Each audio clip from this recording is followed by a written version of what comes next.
There we go. Well, I think everybody is here, so we will begin. Hehanuashte, good morning. I am Senator Mary Kunesh, descendant of the Standing Rock Nation.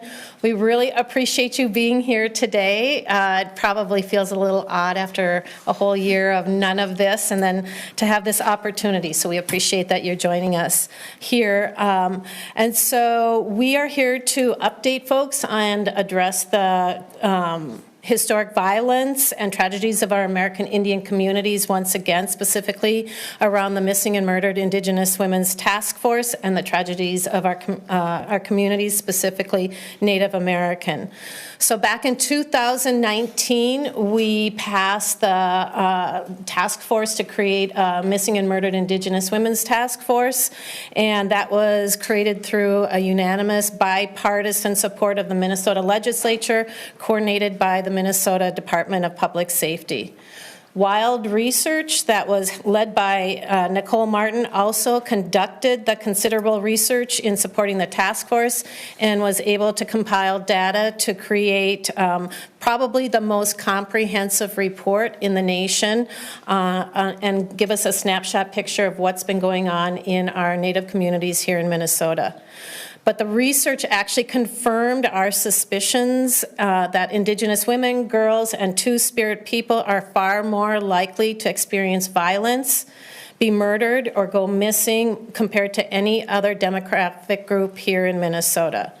And so we had a very short amount of time, 18 months within this pandemic's time, to put this report together. We went out into communities prior to the pandemic, and when we weren't able to, we made sure that there was access to the ability to send us testimony through email, through phone calls, through Zoom conversations. And within that 18 months, we were able to focus on those issues and put together probably, again, the most comprehensive report in the nation. And so this completed report was submitted to the legislature in December, and then in person this past January. And it provides the statistics to those in criminal justice system, members of our state government, and the public for their use in analyzing the missing and murdered Indigenous women's injustices. And what we were really hoping and pleased to do is that we identified root causes that really contribute to the historic trauma, and those are colonization, racism, sexual objectification of Indigenous women and girls. And then we put it into this really great report and put together our key findings as well as some mandates and recommendations, but they're not limited to a need for a statewide protocol for investigations that include our missing and murdered Indigenous women, girls, boys, and Two-Spirits. We want to ensure that rural and tribal law enforcement have the adequate resources and training that they need to conduct the investigations. And we put together 20 mandates that we feel needs to be done to continue this important and really groundbreaking work. And the very first one will be the creation of a Missing and Murdered Indigenous Relatives Office, and ensure that we have the adequate funding and resources to continue this research into the systemic racism. We want to make sure that we are looking and focusing on eliminating poverty and meeting the basic needs of our community members. And within this MMIR office, we are hoping to create a dashboard that will provide transparency to the public, to the tribes, to different agencies, that will provide information and resources to continue the work that we need to do, and also to ensure that the information that we are gathering is put into a database that is shareable across agencies, across commissions, perhaps across states nationally, so that other organizations or states that are working on this issue are able to also participate in a really good way. And so you'll see behind me a plethora of folks that are engaged and invested in this project, in this movement of addressing the missing and murdered Indigenous community members. And so I would like to invite next Nicole Matthews. Nicole is the co-chair of the task force. And one thing to mention is Monday is our last committee meeting, our full committee meeting, that will bring an end to the missing and murdered Indigenous task force here in Minnesota, but it doesn't mean that our work is over. And so I would like to welcome Nicole Matthews to speak. Thank you. Whoa, sorry. Okay. Yes. Thank you, Senator. That was there. Bonjour. Manidu Beneshi Ko Indigenous Migazine Dodame. My name is Nicole Matthews. I'm Anishinaabe from the White Earth Band of Ojibwe. I'm the Executive Director of the Minnesota Indian Women Sexual Assault Coalition, and I'm honored to serve as the Vice Chair of the Missing and Murdered Indigenous Women's Task Force. The work of the MMIW Task Force has been a critical step in Minnesota in understanding this issue. This work was done in partnership with advocates, legislators, tribal nations, and included multiple systems providers who care about and respond to this issue every day. Like the Senator said, the root causes of this violence include colonization, racism, and the sexual objectification of Indigenous women and girls. Through the work of the task force, we learned some heartbreaking statistics. In Minnesota, Native women and girls represent just 1% of our state's population, yet we represent 8% of the murdered women and girls. In addition, from 2012 to 2020, in any given month, there were anywhere from 27 to 54 Native women and girls who were missing. The task force work included data collection, holding community listening sessions, conducting stakeholder interviews, and participating in numerous committee and full task force meetings to discuss mandates and next steps. We most recently developed a strategic plan to ensure that these efforts will continue to move forward, and each person on that task force is deeply committed to this issue and is working within their respective community and professions to address this problem. The report details many mandates, including the creation of an MMIR office, who will prepare an annual report and dashboard on this issue and track changes over time. Also important to this issue is supporting tribes to exercise their sovereignty and increase their jurisdictional authority to investigate, prosecute, and sentence perpetrators of violence against Indigenous women.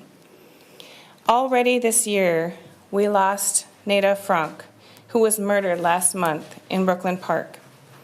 In 2016, we lost two of our sisters, Rose Downwind, who was missing and found murdered by her partner, and Tanya Skinaway Sam, who was murdered by her partner and left on the side of the road. In 2018, we lost Lene Strong, who was murdered right here in St. Paul. These are only some of the names, and sadly there are many others. Each of these numbers represents a person, a mother who will never come home to hug her children, a daughter who leaves a hole in her mother's heart, a relative who we will never forget.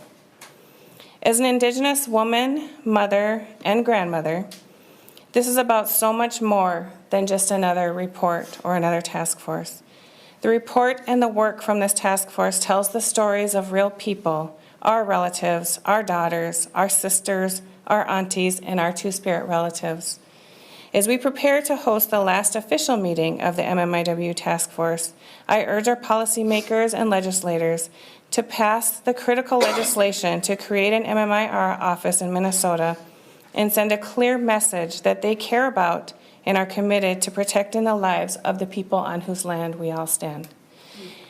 I am now honored to introduce our Lieutenant Governor, Peggy Flanagan.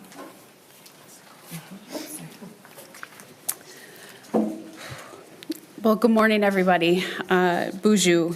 I'm glad to be able to speak to you today and to do so from this room for the first time in a long time. But before I begin, I wanted to acknowledge the 1,323 children who have been recovered as part of the residential school system in Canada. We have a lot of work to do across North America and also here in Minnesota to acknowledge the deep trauma and pain caused by the boarding schools and know that the issue of our missing and murdered Indigenous relatives is absolutely connected. I'm honored to be here today to highlight the work of the Missing and Murdered Indigenous Task Force and what they've done to bring continued awareness and attention to the crisis of Native women and our Two-Spirit relatives who've gone missing and who are being murdered at disproportionate rates. As a Native woman raising a Native daughter, this issue couldn't hit closer to home for me. And last night, I slept in the same bed as my daughter and snuggled her in close, as many of us are acknowledging the trauma, the continued and ongoing trauma of this discovery of these children, but also this issue today. The protection and safety of our Native mothers, sisters, daughters, and Two-Spirit relatives is the building block for the thriving and healthy communities that we deserve. Every person in Minnesota deserves to be seen, heard, valued, and protected, no matter who they are. It's why the governor and I supported the Missing and Murdered Relatives Office in our budget and will continue to push for it. The work of the task force is 15 months of this incredible work, and the task force report that has been released. The report confirmed what many of us already knew and what many of us in the community have lived. But this time we have the data, the statistics, and more, because we measure what we care about and we invest in what we measure. As Nicole shared, in Minnesota, Native people make up less than 1% of the population, yet Native women and girls represent 8% of the homicide cases. In any given month between 2012 and 2020, anywhere from 27 to 54 Native women and girls went missing every single month.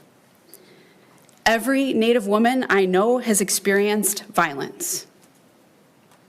Every single one. And what the report also provided was community and expert-driven recommendations for solutions. And we know that there is so much more that we've left to do, but all we have to do is listen to community. We proposed the $500,000 to establish a permanent MMIR office in the Department of Public Safety that Senator Kunesh outlined what that work would entail. And additionally, we proposed $2.5 million to support the Office of Justice Programs sex trafficking grants and $10 million for grants for additional crime victim and survivor resources to stop the cycle of violence. We continue to determine the best way to move these proposals forward in real time as we are in negotiations at this moment. But regardless, we will continue to fight for the protection of our daughters and our relatives and advocate for the justice our survivors and communities deserve. I want to sincerely thank Senator Kunesh for the extensive work and advocacy she has done to begin this process of healing for our missing and murdered Indigenous relatives. And now, along with Representative Becker Finn and Representative Heather Keeler, the Native Caucus, I am hopeful that we can pass a budget that will include the critical investments for this office and all of the work that is needed here in Minnesota. And when we pass this task force legislation into law, it passed with strong bipartisan support. I would like to thank Senator Gazelka for his leadership and for seeing this issue through and providing the action that it needs and deserves. I'd also like to share a special shout out to Nigel Perrotte and the team at DPS and the MMIW Task Force steering team and every member of the task force, formal and informal. Nigel and the steering team led the work over the last 2 years with grace, intentionality, and care, and we are proud to be partners with them. And lastly, but most importantly, none of the developments would have been possible without the voices of survivors, our elders, and Native communities here in Minnesota. And I want to thank Misty Babineau. Her resiliency and her bravery is admirable.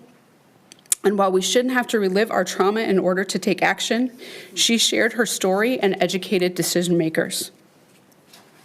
She is always on the front lines for our people, and she got it done.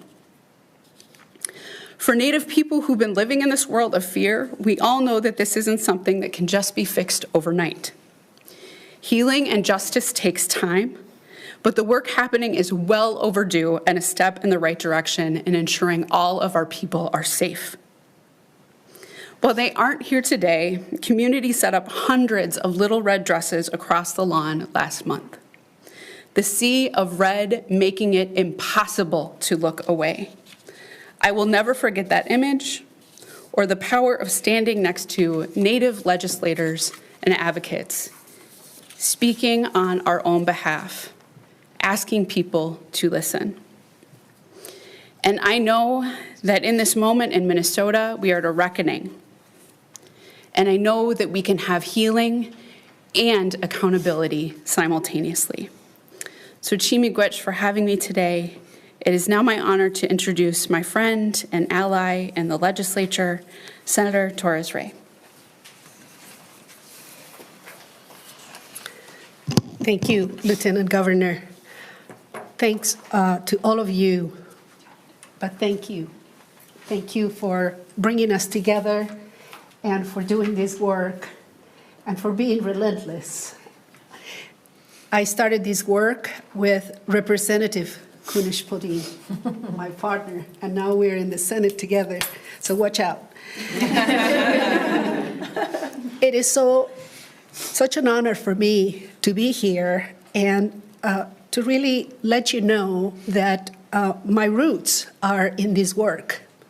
And when I think about the work that the task force did for 15 months, I'm just thinking about the 50 years of work of Native women who have been working in child welfare, preventing the separation of children from their families, from whom I learned. Some of them have passed away, some of them continue to work. They are in their 80s, continue to fight on behalf of Indigenous women around the country, and particularly in this state. It has been my honor as an immigrant woman to be mentored and to be trained on policy issues and to be working here with these amazing leaders. So all I have to say is that you are not alone and that this coalition of support is expanding because this work did not start with a task force and it will not end with a task force. 27% of Native people live in poverty today. They are the largest group in out-of-home placement today. They are victims not only of these crimes, but they are also victims of a system that is not paying attention to their basic needs. I will continue to do my work, and I would like to continue to tell you that this will be one of my top priorities. It has been for the last few years of my career, and especially here in the legislature as a senator, but it will continue to be for as long as I am here or wherever I go. Thank you for what you have accomplished, what you have taught us, for sharing your stories. I have to tell you that in my work with Senator Limmer when we passed this bill, and the Lieutenant Governor is correct, this has bipartisan support. I was in his office many, many times. Unfortunately, I have not had hearings on many of my bills in the last few years. I'm a minority in the Senate. So I was in his office almost every day saying, I only want one bill. I only want this bill. So interestingly enough, we're partners with Senator Kunesh-Podein on two issues that I have fought for, which is the Teachers of Color bill, which is going to become law this year. I have worked on that for 7 years. And this has really been one of my top priorities. So I am honored to share this moment with you. And again, making a commitment that this work is just the beginning. Thank you. Jamie Becker-Finn. I am the chair of the House Judiciary Committee and the only Indigenous chair in our legislature. And I will be quick because I have a bill to wrap up today. But I did think it was important to recognize I am very hopeful that this will be in the final agreement. We have had very productive conversations, and I want to thank the Senate and everybody who's been on the working group in really making this a priority and listening, because we have an opportunity this year to continue this work forward, and it really would be untenable to have gotten this far and then to not take that next step. And I know that Minnesotans are ready for us to take that next step. I think that overwhelmingly most legislators are ready to take that next step, and so I do remain hopeful that we will be able to move this forward, and we'll be voting on this as part of an omnibus bill in the coming days.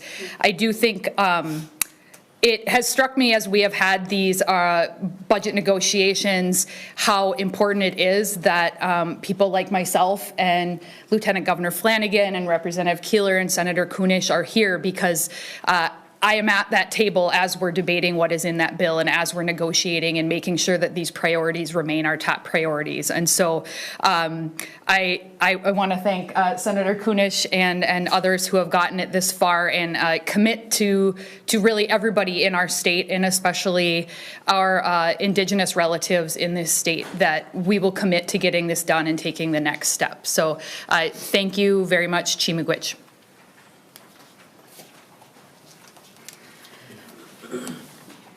They told me to bring Kleenex. I probably should have done that. My name is Heather Keeler, representative for District 4A. I stand in front of you unapologetically Indigenous, as I do every single day. I'm a proud enrolled member of the Yankton Nation, which is the Yankton Sioux tribe down in South Dakota with lineage to Eastern Shoshone on the Wind River Reservation. I'm the newest person to this party and effort as a legislator, but I've done a lot of work in the grassroots area, and so these stories are real. They're some of the hardest stories to hear, but what an Unchi told me one time is that we have to take our pain and turn it into passion, and I feel like these women that I stand with up here have done that. We're doing this work through a very passionate lens. Historically, we have been told that we're disposable, and we're seeing that happen as we uncover the many graves of our babies across Turtle Island. And I'm here because it is important that we send the message to our next generations that we see you, we care about you, we value you, and we will look for you.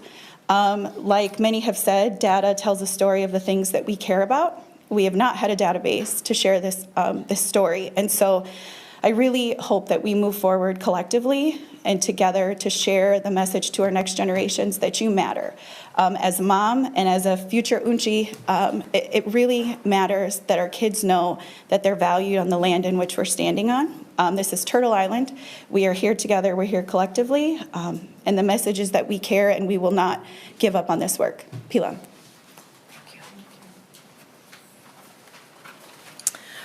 At this time, we would like to invite County Sheriff Luke Hennon to make a statement. Good afternoon. Luke Hennon, H-E-N-N-E-N, Scott County Sheriff. I served on the board representing the 87 sheriffs across our state, and in law enforcement in general, the other law enforcement officers and departments that were part of this task force. We're just proud to be invited to be at the table to have these important conversations. And really the message is law enforcement wants better outcomes for victims and survivors across our state. So we're very honored to be part of this conversation and to be part of the process, and look forward to the MMIW strategies being implemented in the future. Thank you.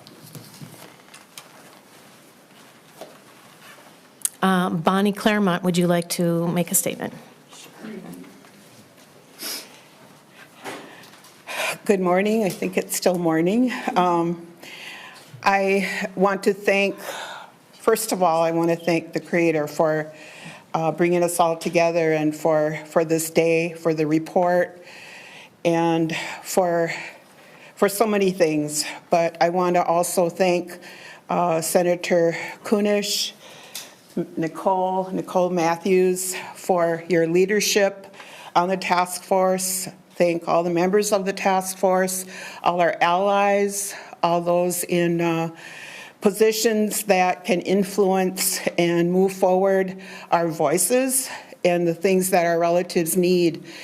And I really I feel so grateful for this report and all of the recommendations and the demands that were made within the report. And coming from a grandmother, I'm a great-grandmother. I've lived in the Twin City American Indian community for over 60 years. And I've worked as an advocate for probably half of that. And I've seen so many changes, but this is one thing that's been a problem ever since I can remember, where our relatives are found murdered, are found deceased, most of them being women. Our children lost to the system, our children placed in foster homes, away from their families, away from their relatives. They go on the run and difficult to find if they're even found. My family, my partner and I did foster care for well over 10 years here in Ramsey County. And we took in adolescents, Native youth, and most of them were runners. And I found myself roaming the streets, literally roaming the streets to find them. And I would always tell them that, if you go on the run, I'm gonna look for you and I won't stop till I find you. And I still feel that way in my work as an advocate. We have to be able to account for our relatives. We have to be able to find them and help those relatives that are back home looking for them, because they have no resources. They have very little resources, but yet as Native people, we're so resilient. We could stretch our resources as needed, but yet our relatives need help. Our relatives looking for their family members, not knowing if they're alive, need help. I've seen grandmothers standing on the side of the road with the sign with the picture of their granddaughter saying, "Have you seen my granddaughter?" We need to help them. They can't just be a number, right? Data is so important, but we can't lose sight of who they are, the humanity of who they are. So I think about my own grandchildren. I have many, biological and otherwise. And I think about them out there and how vulnerable they are to all of the problems that exist in our society, the homelessness, the poverty, the drug trafficking. We need to hold our drug traffickers accountable because it's starting to be a problem. So we need to stop blaming the victims. We need to look at what's at the heart of the problem. You know, what's the systemic problem here that we need to tackle and resolve, right? So I fully support the need for a central office to address MMIR. It's so needed. And I'm so thankful that there's funding proposed for the advocates that work for victims. It's sorely needed. As an advocate, I know the awesome work that's being done in our tribal communities. So I'm just here to lend my support and to thank you all for being here and thank members of the task force and all the good work that's being done in Indian country and especially in Minnesota. Thank you so much. Next, we will hear from Misty Babineau.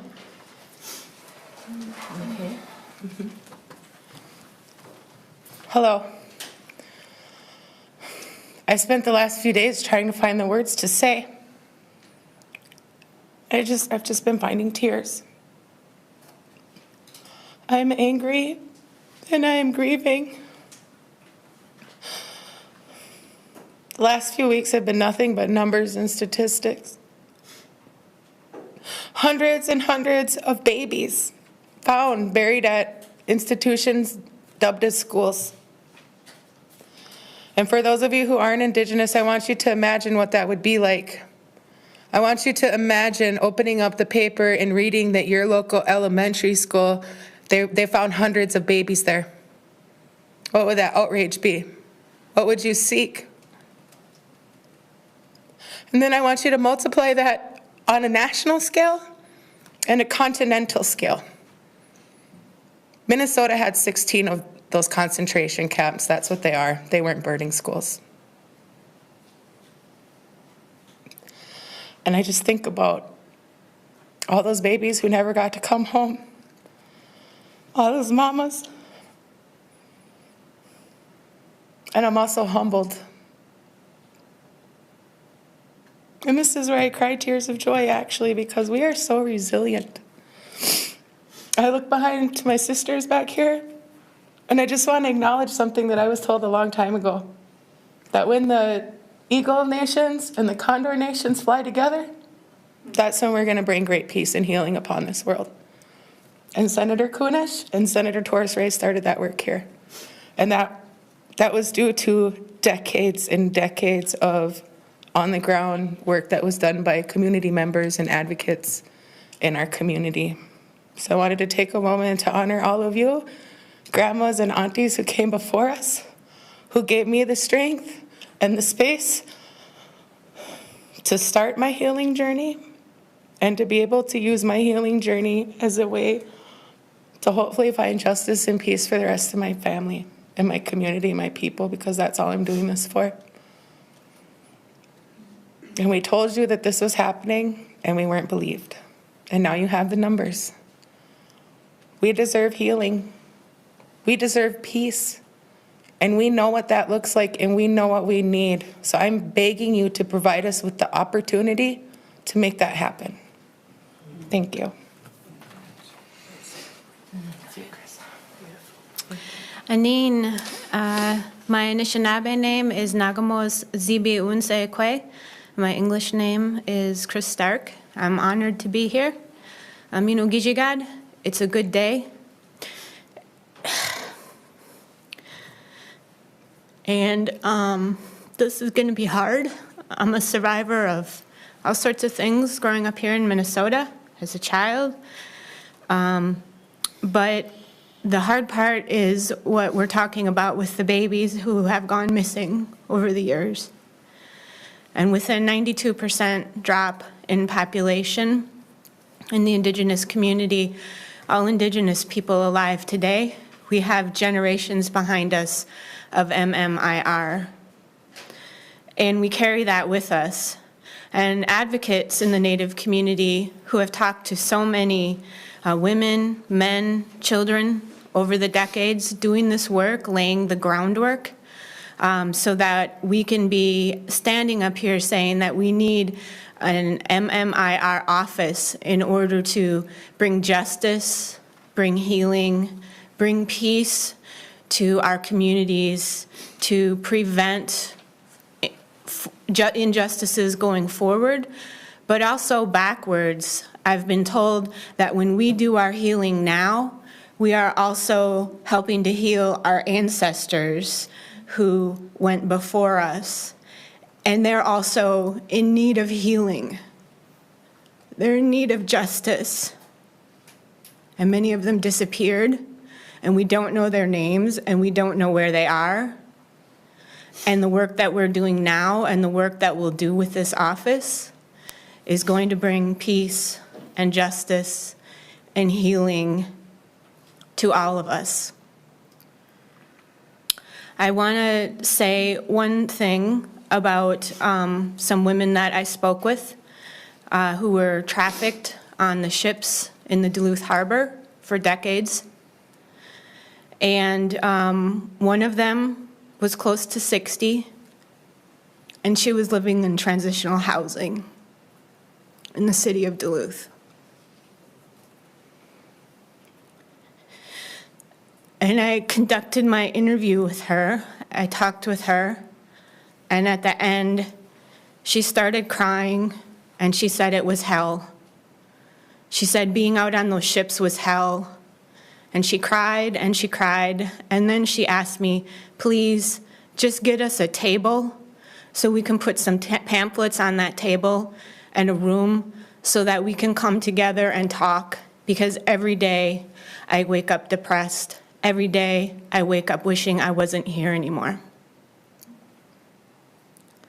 So on her behalf and on so many other Native women, children, Two-Spirit, men, please pass this bill. It's far past time. We need it now. Miigwech.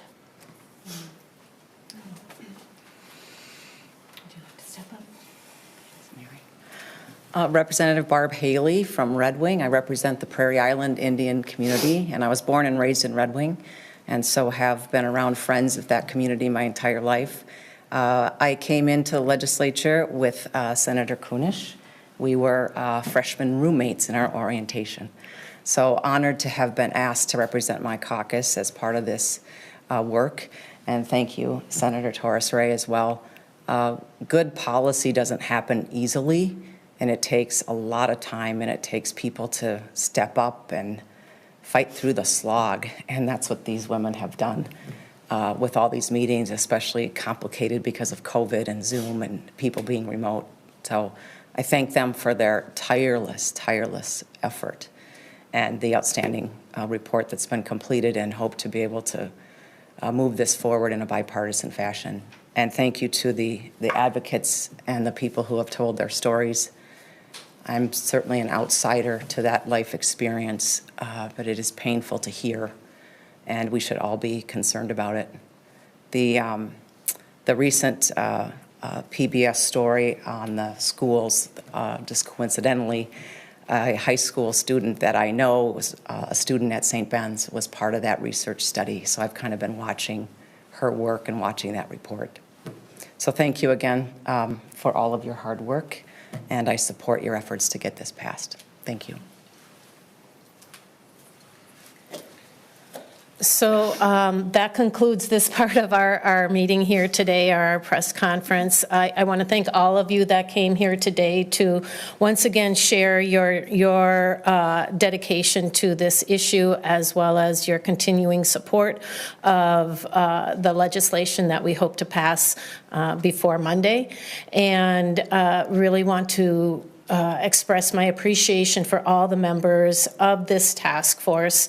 It may end officially on Monday at noon, but we will continue the work, and so many of them have also promised and are dedicated to continuing the work, whether we create this office or not.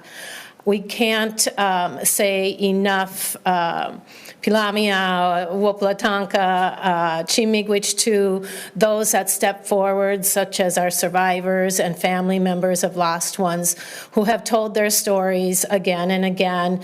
No matter how hard it was, how painful it was, they were determined to not let their pain sit in silence, but to act as a momentum or a propellant to continue the work to address these historic violences and atrocities against our Native Americans. The boarding schools, the missing and murdered Indigenous folks are not just the only issues we're working on, but as Representative Haley said, this legislation will take time, but we are all dedicated and determined to bring justice to our Native families, because we know that when we do that for our families, it only will help those others that are going through that. And so I'll give Nicole Matthews one more minute, and then if there are questions, we're happy to stay for those. I didn't know we were doing that. I didn't know that was happening. I just want to say, again, that we really need this office, and we are all committed to ensuring that this work continues. 10 years ago this year, we released our Garden of Truth report on the prostitution and trafficking of Native women and girls in Minnesota. And one of the things that one of the sex buyers said to a woman was, "I thought we killed all of you." And that is the violence that we are faced with on the streets every day. And that is what we're talking about today. And we have seen many more women since 10 years ago when we released that report that have gone missing, that have been murdered. And so it's time to continue this work. It's time for Minnesota to keep showing up and to show that this really matters. Thank you. Are there any questions at this time? I assume this is more of a policy dispute than a money dispute, because it seems like we we should have the money for this, right? The funding is included in the governor's budget. It was included in the House budget. It's just held up in the Senate. We need to get that agreement with our Senate partners, but we're very optimistic. Yep. What's the holdup? Do you want me asking? We just need the agreement and the buy-in from our Senate members. So Senator Limmer and Senator Gazelka. Unfortunately, we weren't able to get a hearing on this creation of the MMIR office, though we did have informal conversations in committee. And so at the end of the day, we're hoping that they will include that in our public safety omnibus bill. I guess because there was such strong bipartisan support for the task force, and so, and not that you can speak for your Republican colleagues, of course, I'm just surprised that $500,000 in the grand scheme of a DPS budget is not that much money. Right. I would agree with you, but it is creating a new office within government, which is not always something that our Republican counterparts like to be able to do. And, we started out negotiations not even knowing what targets were. And once those targets were presented to us, I think there was understanding that there could be some room for that. But, as we go into negotiations, things that are really important to people or hot topics are also negotiating pieces. So we don't want to, once again, become negotiating issues, but I think that is part of it. Could you walk us through, or any one of you walk us through, the difference between the office that you would like versus the Operation Lady Justice regional offices that the feds have set up? Sure. So the office, the Lady Justice office it was physically set up here in Minnesota, and there was one person that was assigned to that position. We had minimal communication and actually no interaction with that person. I don't know if that office actually exists to this day. But at the federal level, the new administration has been reaching out to parties that are working on these issues and holding national hearing sessions specifically around unique topics. And so I know that under the leadership of Deb Haaland, that she has certainly decided that this is going to be a priority and she will continue the work. And I think they're just at the federal level trying to figure out how to incorporate all the different pieces from all the different states into this and find a way that we're going to be able to work together. Can I say a couple things? Yep. I think in addition, the Operation Lady Justice very much focused on federal systems and the federal system's response. And Minnesota is a public law 280 state. So if we're looking at the response to this issue within our tribal nations, we have to look at both the federal and the state response. And in addition, this office here in Minnesota will address the urban Indian population and be able to address those of us who are not living in our tribal communities. Which is 70% of us. Right. 70%. Which is the majority of us, yes. Perhaps a question for Senator Kunish or Torres, right? Like you said, the issues that lawmakers are very passionate about can be used as bargaining chips. And as we're talking about the objectification of Native women, can you reflect on the fact that this is perhaps being used as a bargaining chip?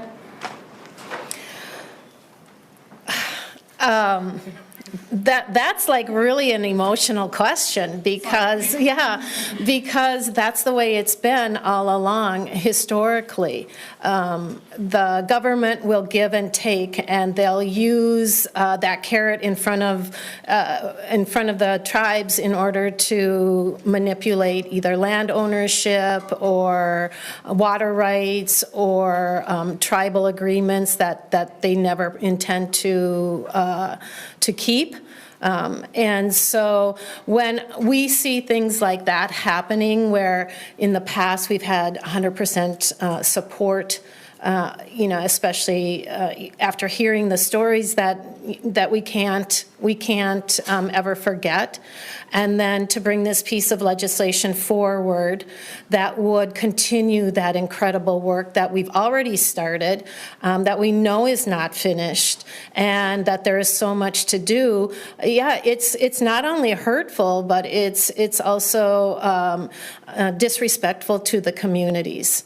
And so while I can't confirm that this has become a bargaining chip within this, the fact that we haven't come to an agreement, that we didn't get a hearing for it, just sort of leaves me to believe that this was something that maybe they were holding back in order to do a little bit of legislative swapping with.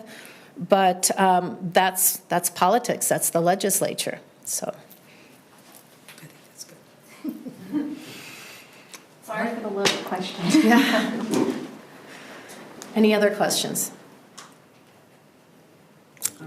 All right. Well, thank you very much.